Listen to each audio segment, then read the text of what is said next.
Hola mi querido amigo, ¿cómo estás? Esta semana veremos cómo Dios siempre está en el control de la historia y lógicamente también de nuestra vida. A veces las cosas en esta tierra nos parecen como que están fuera de control, tal vez de nuestro control, no del control divino. No existe predestinación. Quiero que entiendas bien eso. La historia no es fatalista, quiere decir, la historia no se cumple solo porque la profecía lo dice de esa manera. El fatalismo no combina con el amor de Dios ni con la libertad que Él nos dio para tomar decisiones.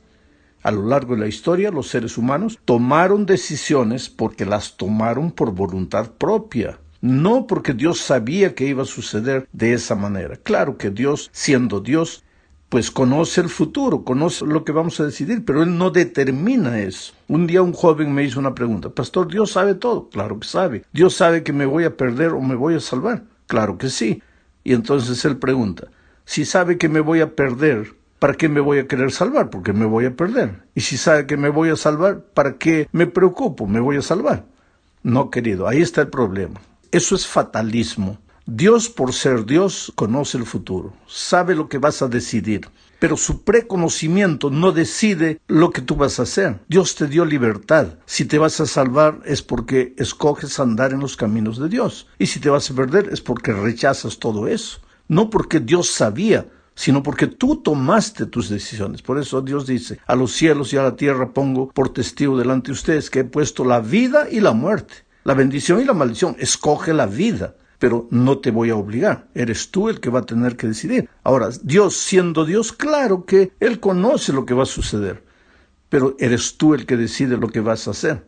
Esta semana empezaremos hablando de lo que sucedió en los tiempos de Esdras. Más de un siglo antes, el profeta Isaías había advertido al pueblo de Judá que sería llevado al cautiverio como resultado de sus pecados. Y la profecía se cumplió.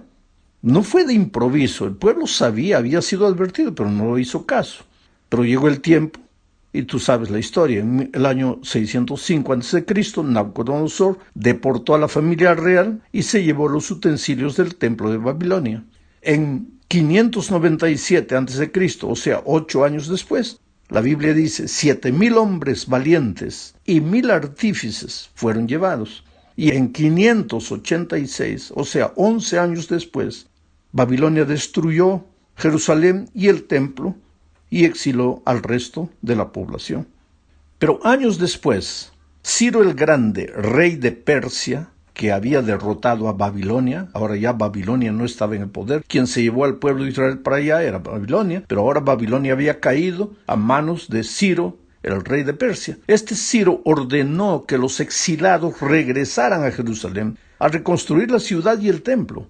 Ahora, todos estos hechos también habían sido profetizados, no solo por Isaías, sino también por Jeremías, antes de que Babilonia derrotase al pueblo de Dios. Pero infelizmente el pueblo no oyó las advertencias divinas y sucedió lo que sucedió.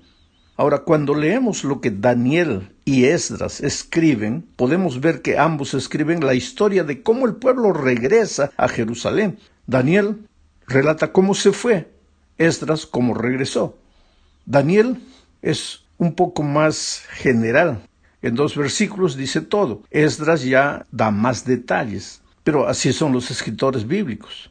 Dios inspira a cada uno y cada uno coloca lo que ha recibido por inspiración divina. Ahora, lo que necesitamos tener presente es que Dios escribe la historia. Esdras capítulo 1, versículo 1 al 3 dice: para que se cumpliera lo que el Señor había anunciado por medio de Jeremías. Ahora, ¿quiere decir que todo sucedió porque Dios lo había anunciado por medio de Jeremías? No, pues aquí está lo que queremos explicar y lo que necesitamos entender. Las cosas no suceden solo porque Dios lo dijo, pero suceden porque nosotros tomamos la decisión. Entonces vuelvo a leer el texto. Para que se cumpliera lo que el Señor había anunciado por medio de Jerusalén, en el primer año del reinado de Ciro, de Persia, el Señor despertó el espíritu de Ciro. Me gusta esa expresión, el Señor despertó el espíritu de Ciro. Esa palabra despertó se usa en la Biblia para expresar lo que el águila hace con sus hijitos. Los estimula, los desafía, los anima, los sacude. Dice que el Señor despertó el espíritu de Ciro. No dice lo obligó, sino que lo sacudió. El espíritu habló al corazón de Ciro. Pero la respuesta voluntaria fue de Ciro. Sigo leyendo. En el primer año del reinado de Ciro de Persia, el Señor despertó el espíritu de Ciro para que hiciera pregonar por todo su reino de palabra y por escrito lo siguiente. Ahora mira lo que dice Ciro. Así dice Ciro, rey de los persas. El Señor, el Dios de los cielos, me ha dado todos los reinos de la tierra y me ha ordenado reconstruir el templo de Jerusalén que está en Judá. Si hay entre ustedes alguien que sea de su pueblo, que su Dios lo acompañe y vuelva a Jerusalén, que está en Judá, para reconstruir el templo del Señor, Dios de Israel, pues solo Él es Dios. Oh querido, algo sucedió en el corazón de Ciro. Dios tocó su corazón, lo sacudió, el Espíritu le habló.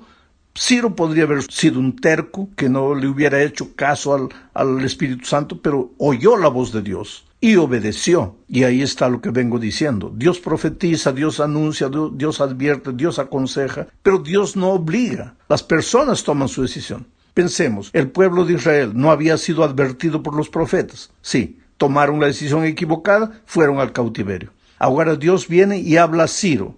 ¿Él podría haber hecho como el pueblo de Israel y haber rechazado? Claro que sí, pero no lo hizo. Oyó la voz de Dios, reconoció la autoridad de Dios y ordenó al pueblo que si quisieran volver, podían hacerlo. Todos los que querían regresar a reconstruir la ciudad, podrían hacerlo. Así trabaja Dios en la historia. Vamos ahora a la segunda parte de este estudio. Veremos que la reconstrucción sucedió en el mismo lugar donde sucedió la destrucción. Repito, la reconstrucción sucedió en el mismo lugar donde sucedió la destrucción. Claro, tú me puedes decir, eso es lógico. No, querido, no es lógico. Porque generalmente nosotros huimos del pasado. Lo dejamos todo para empezar una nueva vida, entre comillas. Pero Dios permitió que el pueblo regresara a los mismos lugares de donde había salido, donde había fracasado, e hicieran todo como deberían haberlo hecho antes de caer. Nehemías 7:73 dice, los sacerdotes, los levitas, los porteros, los cantores, parte del pueblo, los sirvientes del templo y el resto de los israelitas habitaron sus respectivas ciudades, volvieron al lugar de donde salieron. Querido, en esas ciudades habían vivido esas personas cuando Isaías y Jeremías les había dicho que corrigieran sus caminos, porque de otro modo la destrucción vendría. Ellos no habían hecho caso y la destrucción vino. Ahora, 70 años después, Dios les da la oportunidad de escribir una nueva historia. Los regresa al punto de partida, a sus ciudades de donde salieron. Van a vivir en esas mismas ciudades, pero Dios espera que vivan ahora de manera diferente. Por eso los capítulos 1 de Esdras y el 7 de Nehemías y muchos otros capítulos de ambos libros están llenos de nombres, de familias, nombres particulares. Nosotros les llamamos genealogías. Aparentemente las genealogías no tienen importancia. Generalmente cuando leemos la Biblia llegamos a esa lista de nombres y ya los sacamos para un lado porque creemos que no son importantes. Pero para Dios son importantes, por eso están en la Biblia. ¿Sabes por qué? Porque cada persona para Dios es importante. Porque Dios conoce en detalle la historia de cada ser humano. Dios conoce de dónde vienes, querido. Lo que pasó en tu vida, en tu pasado, en tu historia. Cosas que nadie sabe, solo tú sabes. Dios conoce. ¿Por qué crees que la Biblia está ahí, nombre por nombre, familia por familia, las personas? Porque Dios es un Dios de detalles, porque Dios no ve a la iglesia así, una iglesia de 800 miembros. No, Dios ve gente, seres humanos, mujeres, hombres, niños, tristes, que cargan heridas emocionales profundas, de las cuales no se pueden libertar. Dios te ama. Nunca creas que Dios es impersonal. Dios no es una energía flotando por ahí. Dios es un Dios personal, un Padre amado que quiere entrar en tu vida, pero tú tienes que dejarle entrar. Tú tienes que aceptarlo como tu Salvador. Y no hay nada que Él no pueda curar en tu historia, porque Dios se interesa por las personas individualmente. Vamos ahora a la tercera parte. Veremos aquí muchos de los que vivían allá en el cautiverio no quisieron volver a Jerusalén.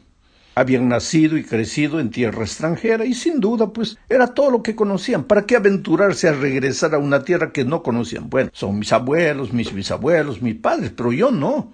Yo conozco esta tierra donde nací y aunque era tierra de cautiverio, pues ahí estamos felices porque es el mundo que conocemos.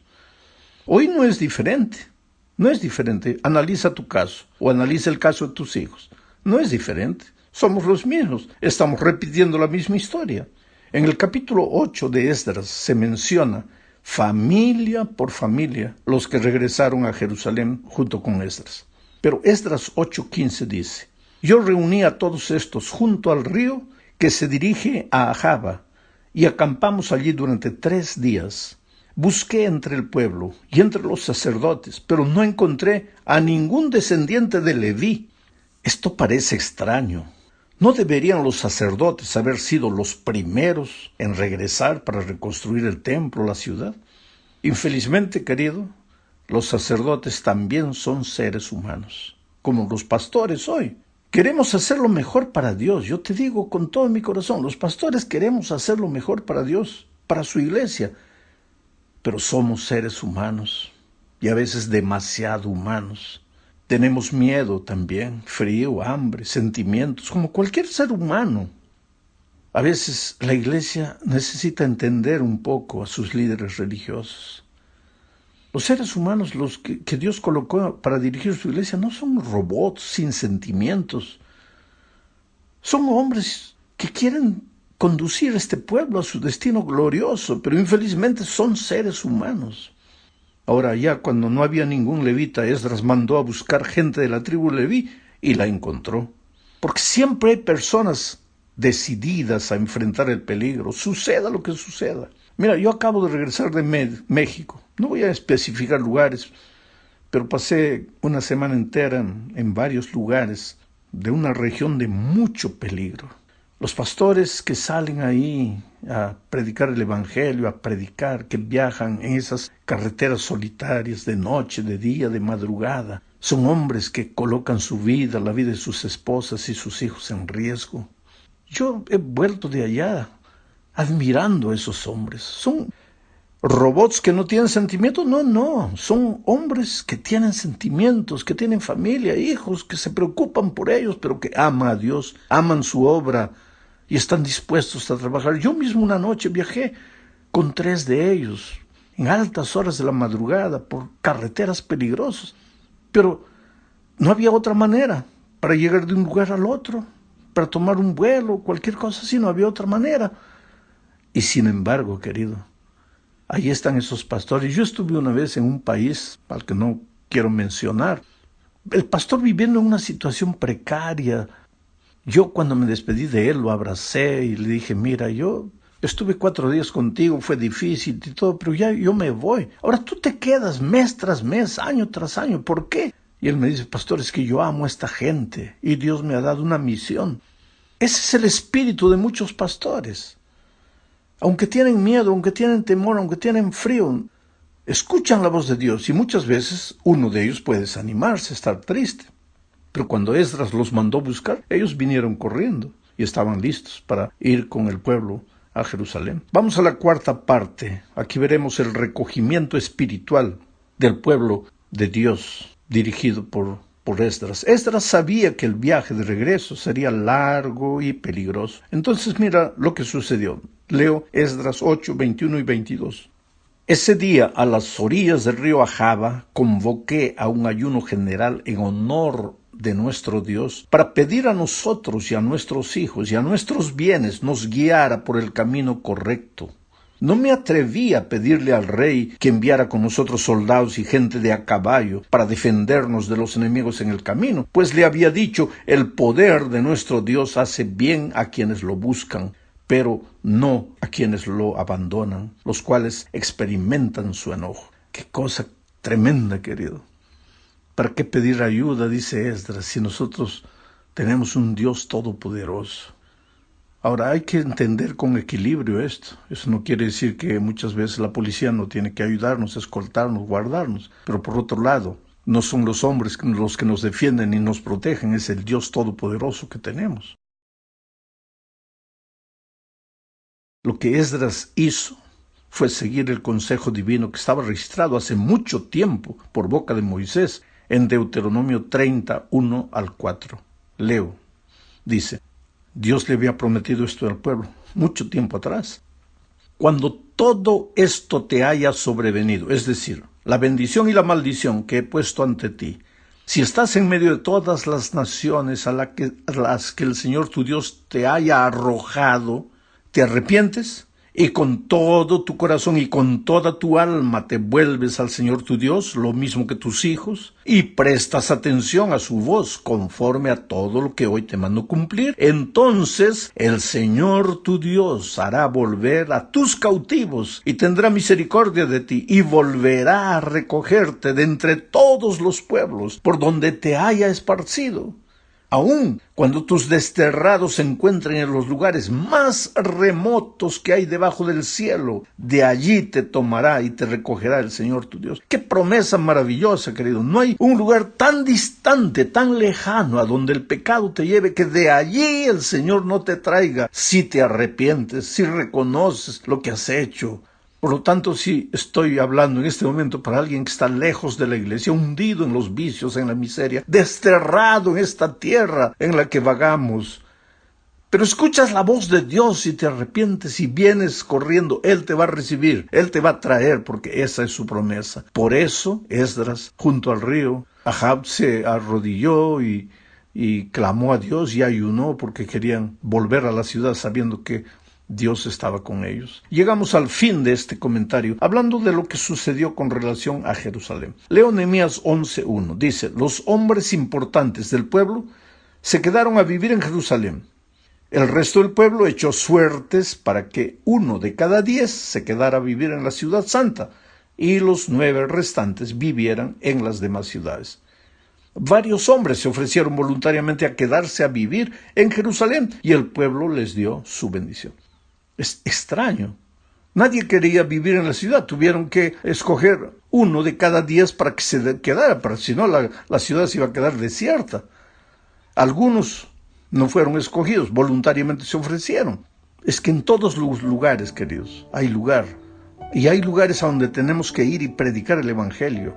Jerusalén no quería. No sé qué pasaba en aquellos tiempos, que el pueblo prefería la chacra, digo así, el campo, el rancho, vivir tranquilo. Las ciudades son complicadas. Yo siempre digo que la primera ciudad fue construida por Caín y toda ciudad tiene características cainescas, porque dicen: ¿qué tengo que ver yo con mi hermano? Nadie se interesa por nadie, nadie mira para nadie, y sin embargo allí hay millones y millones de personas que necesitan del Evangelio, y necesitamos hombres que vayan a las ciudades a predicar el Evangelio, a evangelizar esas ciudades y traer a esas personas para Cristo. Que Dios te bendiga ricamente.